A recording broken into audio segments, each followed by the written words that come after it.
Christopher Rokosz here, actor, director, producer, and owner of Rokosz Media Studios. And we're discussing NTSC output.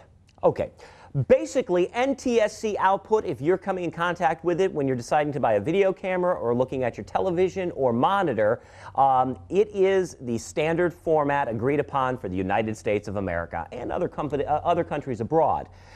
So if you're looking at that, that is a good one. That is something you want to see. If it says PAL, P-A-L only, or NST-anything, J or anything, steer away from it. Those are sub-agreed upon formats, and they're international formats. You will not have a good result if you're operating within the United States of America for that. So that is the standard format. That's what we see on television during normal broadcast. That was the standard for all the versions of videotapes up and coming up through DV, including Super VHS, VHS, your 8, your high 8, your digital 8, your straight 8, all those type of things. So if you're using it in that way, you want NTSC output. Now, what is NTSC output? Well, in reality, it stands for the National Television System Committee. It was formed in 1940, and they were set up to, well, standardize formats for the United States. Because if different television stations had different formats, well, you'd need different antennas or receivers to pick it up.